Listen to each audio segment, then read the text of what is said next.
राधे कृष्ण भक्तों, आज अपन श्रीमद् भागवत गीता का अध्याय 1 का श्लोक नंबर 39, 40, 41, 42, 43 पर चर्चा करेंगे। तो आइए जान लेते हैं। कुलक्षये प्रणशयन्ति कुलधर्मा सनातना धर्मे नष्टे कुलम् कृतसम् अधर्मो अभिभवत्युत।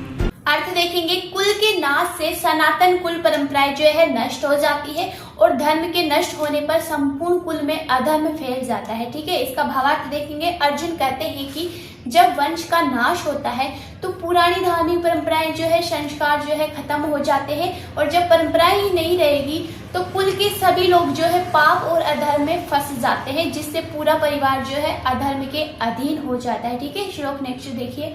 अधर्माभिवाद्य कृष्ण है प्रदुष्यन्ति कुल स्त्रिय स्त्रीषु दुष्टासु वाणय जायते वर्णशंकर।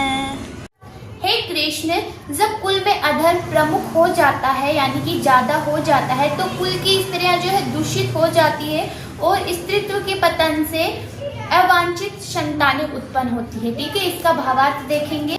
अर्जुन का कहना है कि अगर कौरवों को मारकर युद्ध जीता भी गया तो कुल की स्त्रियों का दूषण होगा, जिससे समाज में वर्ण शंकर पैदा होंगे। यह कुल के लिए जो है बहुत बड़ा दोष है। अर्जुन का यह कथन जो है समाज में कुल और संस्कृति की रक्षा के महत्व को दर्शाता है। ठीक है, श्लोक नेक्स्ट देखिए।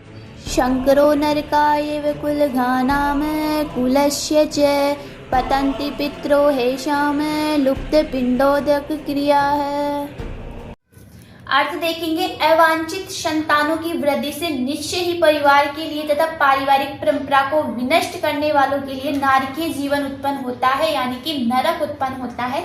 ऐसे पतित कुलों के पुरखे पितर लोग गिर जाते हैं क्योंकि उन्हें जल तथा पिंड दान देने की क्रियाएं जो है समाप्त हो जाती है। ठीक है, इसका भावार्थ देखेंगे। अर्जुन का मानना है कि परिवार की परंपराओं के नष्ट होने से अनैतिकता बढ़ती है, जिससे परिवार में वर्ण शंकर संतानें पैदा होती है। ये जो वर्ण शंकर है परंपरा परिवार के लिए नारकीय जीवन और नरक का कारण बनती है। ठीक है, और पिंडदान और दर्पण न मिलने से जो है पूर्वजों को दुर्गति प्राप्त होती है। ठीक है, श्लोक नेक्स्ट देखिए। दोषे रेते कुलघानाम वर्णशंकर कारके उत्सादन्ते जाति धर्माः कुलधर्माश्च शाश्वता।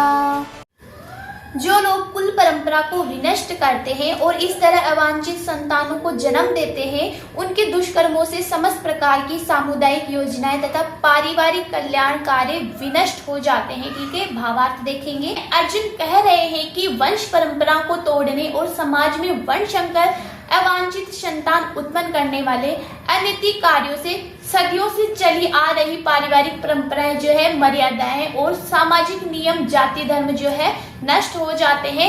इससे सामाजिक व्यवस्था है पूरी तरह से जो है तहस नहस हो जाती है, यानी कि खराब हो जाती है। ठीक है, श्लोक नेक्स्ट देखेंगे। उत्सन् कुल धर्माणाम मनुष्याणाम जनार्दनम नरके नियतम वासो है भवती अनुश्रुश्रुम।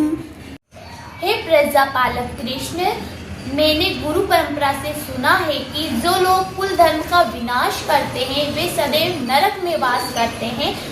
भावार्थ देखिए। अर्जुन अपने तर्कों को अपने निजी अनुभव पर न आधारित करके आचार्य से जो सुन रखा है उस पर आधारित करता है। वास्तविक ज्ञान प्राप्त करने की यही विधि है। जिस व्यक्ति ने पहले से ज्ञान प्राप्त कर रखा है उस व्यक्ति की सहायता के बिना कोई भी वास्तविक ज्ञान तक नहीं पहुंच सकता। वर्णाश्रम धर्म की एक पद्धति के अनुसार जो है मृत्यु के पूर्व मनुष्य को जो है पाप कर्मों के लिए प्रायश्चित करना होता है। जो पापात्मा है उसे इस विधि का अवश्य उपयोग करना चाहिए। ऐसा किए बिना मनुष्य निश्चित रूप से नरक भेजा जाएगा, जहां उसे अपने पाप कर्मों के लिए कष्ट में जीवन बिताना होगा। ठीक है, श्लोक नेक्स्ट देखिए।